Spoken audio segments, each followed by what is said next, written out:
सिद्ध महाराज ओम नमः शिवाय नमः गुरुदेवाय नमः मोठी विठोबा रुक्मिणी माता गणपती नमः। श्री नवनाथ कथासार अध्याय पहिला मंगलाचरण व मच्छिंद्रनाथाची जन्मकथा।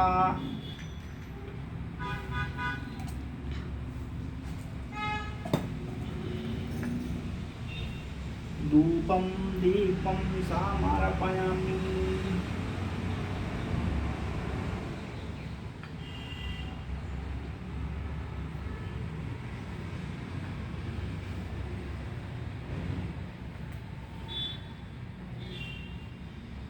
श्री गणेशाय नमः। श्री गुरुभ्यो नमः। श्री पांडुरंगाय नमः। श्री कुलदेवताय नमः। ज्योतिर्लिंग महाराज श्री मातृपितृ पुत्रभ्यो नमः। कलियुग सुरू झाल्यावर श्री विष्णूचे नवनारायण द्वारकेत बोलवण्यासाठी आपल्या दूतांना पाठवले। त्या प्रसंगी विष्णू स्वतः सोन्याच्या सिंहासनावर बसले होते। तेवढ्यात निरोप पाठवल्याप्रमाणे नवनारायण तेथे आले।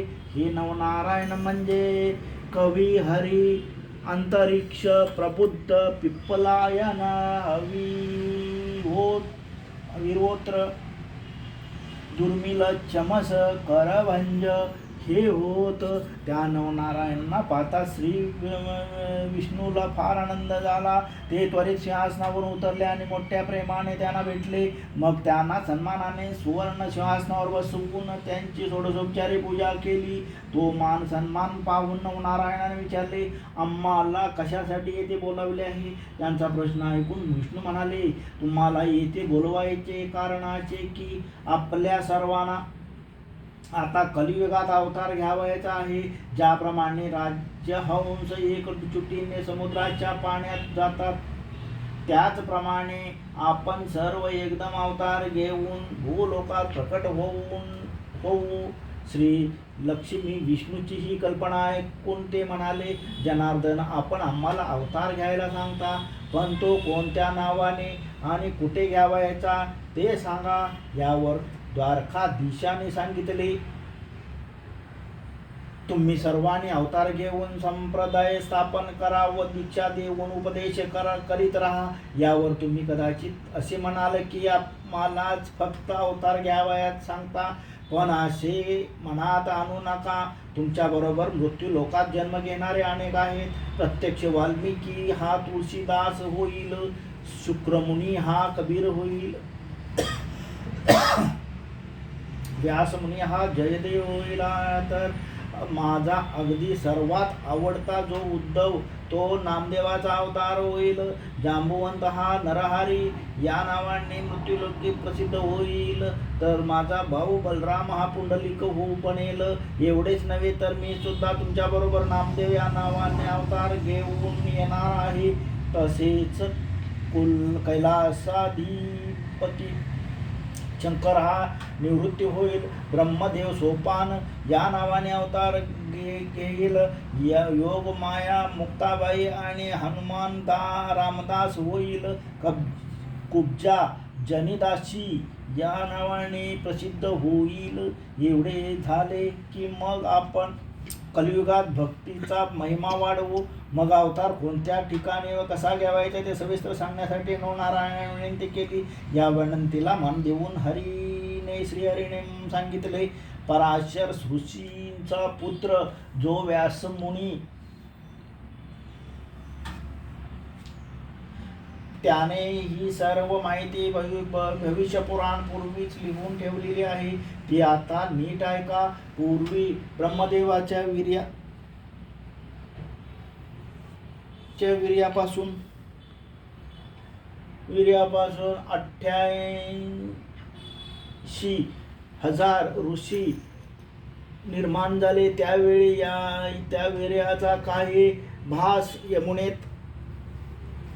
पडला। त्याचे 3 भाग झाले। त्या 3 भागापैकी 2 भाग द्रोणात पडले, 1 भाग यमुनेत नदीच्या प्रवाहात पडला. पाण्यात पडलेले ते विहीर लगेच एका मच्छीने गिळले.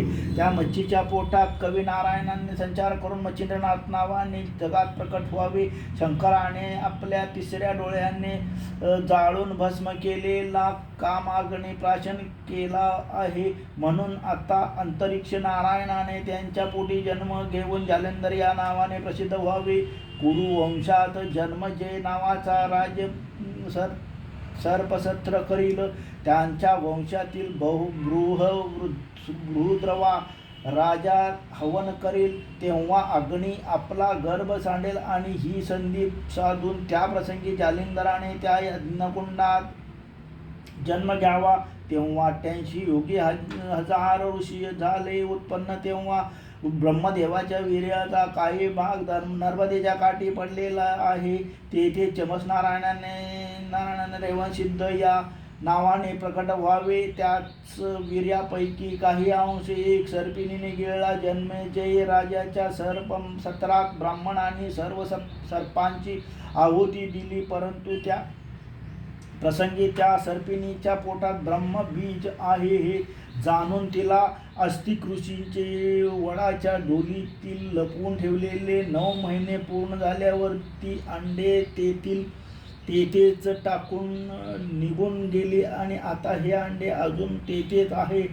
तेव्हा त्यात अविर्होत्र नारायणाने संचार करून वट्टसिद्ध नागनाथ या नावाने प्रसिद्ध व्हावे. मच्छिंद्रनाथाने सूर्यरेत प्राप्तीसाठी मंत्र जपून दिलेले भस्म उकिरड्यावर पडले.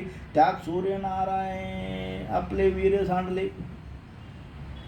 अर्थात तेच उकिरड्यामय असणार. त्यात हरी नारायणाने गोरक्ष नावाने प्रकट व्हावे. दक्षाच्या पोटी त्यांची कन्या पार्वती हिला लग्न समारंभात वेळी पाहून ब्रह्मदेवाला अनावर कामवासना झाली आणि त्यांचे वीर्य पतन झाले.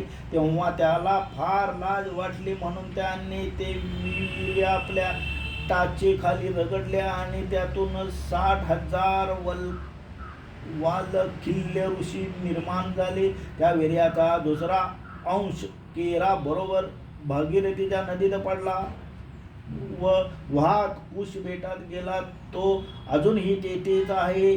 तेव्हा पिप्पलायन नारायणाने तेथे प्रवेश करीत चरपटीनाथ नावाने प्रसिद्ध यावे. भर्तरी नावाचे आपले भिक्षापात्र कौलिक ऋषीने अंगणात ठेवले होते. त्यात सूर्याचे वीर्य पडले. ते त्याने तसेच जतन करून ठेवले आहे. त्यात द्रुमिनी नारायणाने प्रकट होऊन भर्तहरी नावाने प्रसिद्ध व्हावे. हिमालयाच्या अरण्यात सरस्वतीच्या उद्देशाने ब्रह्मदेवाने वीर्य गळले. त्यातले थोडेसे हत्तीच्या कानात पडले. त्यात आता प्रबुद्ध नारायणाने संचार करावा. कानी नावाने प्रकट व्हावे. गोरक्ष चिखलाचा पुतळा करीत त्यात करभंजनाने प्रकट व्हावे.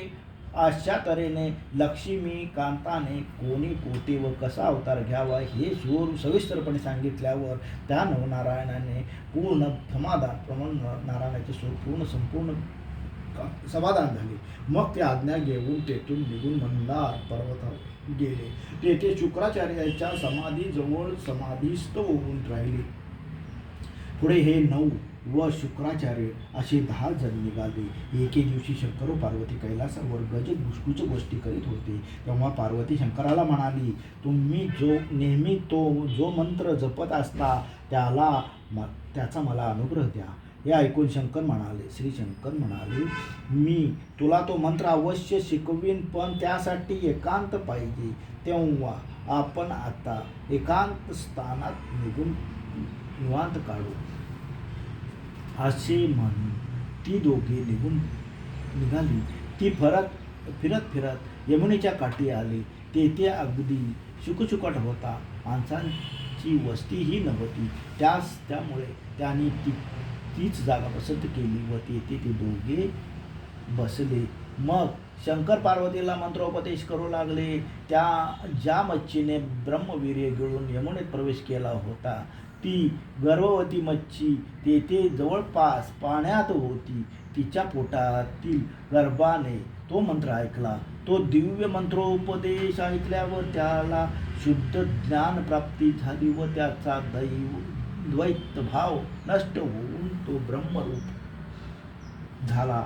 उपदेश सांगितल्यावर शंकराने उपदेशाचे सार पार्वतीला विचारले. इतक्यात मच्छिंद्रनाथ गर्भातून म्हणाला, हे सर्व ब्रह्मरूप आहे. ते ऐकून शंकराने आवाजाच्या दिशेने पाहिले तेव्हा त्याला मच्छीच्या पोट